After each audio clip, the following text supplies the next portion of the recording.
Hi guys, maayong adlaw dahil sa inyong tanan guys. Karon magluto na pud ta og mga pusit nga mga gagmay. Fresh kaayo ni siya guys. So karon guys, magisa na ta og bawang, sibuyas guys no. Simple lang ni kanya pagluto guys. Tanan ko na pud kamatis. Na inikos-nikos na to siya guys. Pagkahuman atong ilunod ang atong pusit nga mga gagmay na siya nga mga pusit guys. Pero preska kaayo guys. Bisa gagmay siya pero kanang fresh bitaw kaayo, lami siya kaayo guys, basta preska lang bisag may hamay ra ang iyang kadagkuon guys. So simple ra kaayo akong pagluto diha guys. Ato arang gigisa, gibutangan ra ta ato panimpla, asin ug pampalasa. Maura na guys, so takloban na to kadali guys no na atong tan-awon kay dali ra na siya maluto guys. O na siya guys kay kanang bisag gagmay siya pero tamis-tamis ang sabaw ana guys. Atong pusit na ibog mangguguday guys nga kanang nakakita ko pusit sa merkado, priska kaayo gyud, priska siya kaayo. So hingpalit ko ang kilo dayon na guys kay naa sa 220 ang kilo. So daghan na siya ang usa ka kilo guys kay gagmay man.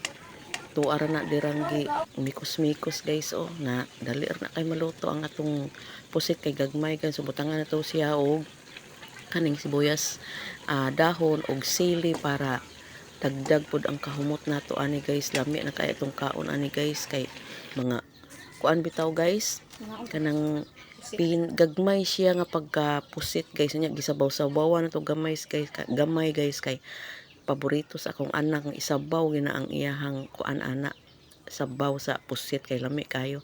Paborito din na sa akong anak na panganay guys si ate. So karon nagkaon na ta guys hastang sili atong gikaon guys, hang man di ay guys. Lami gud siya guys kay kinamot tagad kaon diha guys so sa mga on dai ninyo guys, mga on dai ninyo medyo kanang lami gud akong kaon diri napita guys, mabusog gud ta ani guys kay lami kay itong sudan ba.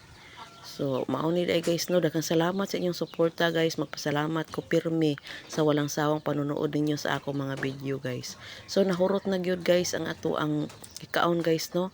Gamay lang gyud kayo ang atong gitiwas diha guys. Busog na ko kayo ana guys. Daghang kay salamat sa inyong sa inyong pagpananaw sa inyo ko mga video na unsa naman tani ga voice over guys ba magka bulol-bulol na ta sa itong istorya guys. Sus kanibang bag-o patang mag voice over guys, ipata ka isanay guys ka practice ta magkabulol-bulol ta guys. So maraming magpasalamat ko always sa inyo guys no sa pag-support nyo sa ako. So busog na gid kaayo guys ani guys. So paki ano na lang po diha guys ato mga video guys.